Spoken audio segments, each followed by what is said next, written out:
తెలుగు ఆప్షనల్గా తీసుకోవడం వల్ల జిఎస్ పేపర్లకి ఎలాగా ఉపయోగిస్తుంది ఉందండి. ఎందుకంటే సాహిత్యం అనేటువంటిది సమాజానికి సంబంధించినటువంటిది.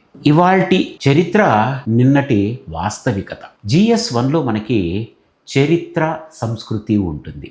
ఇప్పుడు తూర్పు చాళుక్యుల కాలంలో నన్నయ్య భారతం రాశాడు, రాజరాజ నరేంద్రుడు ఆస్థాన కవిగా ఉన్నప్పుడు. సో ఆ భారతం రాయడానికి ఉన్నటువంటి కారణాన్ని మనం ఎంచుతున్నప్పుడు తూర్పు పశ్చిమ చాళుక్యుల మధ్య ఉన్నటువంటి పరిస్థితులు, వాళ్ళ మధ్య జరిగినటువంటి యుద్ధాలు, లేదా వాళ్ళ మధ్య జరిగినటువంటి సంధులు, ఇవన్నీ కూడా మనకి తెలుస్తుంటాయి. శివకవి యుగం దగ్గరకు వచ్చేసరికి ఎందుకు వచ్చింది, ఒక మత ప్రాబల్యం ఎలా వచ్చింది అనేటువంటిది. ఇలాగ మనకి ప్రతి కవి కూడా ఆనాటి సమాజాన్ని ప్రతిబింబిస్తూ ఉంటాడు. రెండవది కల్చర్. సాహిత్యం అంటేనే సంస్కృతి ప్రధానం. మన సంస్కృతి ఏమిటి, గతంలో ఎలా ఉన్నది, ఇప్పుడు ఎలా ఉన్నది అని చెప్పడం అనేటువంటిది కూడా తెలుగు వల్ల వాళ్ళకి జిఎస్ పేపర్లో ఉపయోగపడుతుంది.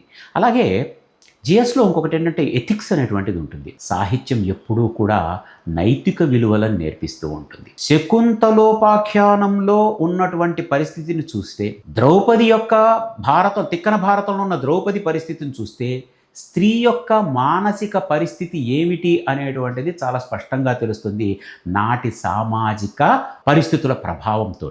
గుణనిధి కథలో చాలా గొప్పగా చెప్పేటేంటిదంటే, తల్లి గారాబంతో కొడుకు చెడిపోతాడు, తండ్రి పట్టించుకోకపోవడం వల్ల కొడుకు చెడిపోతాడు. ఈనాటి కాలానికి కూడా అది వర్తిస్తుంది కదా.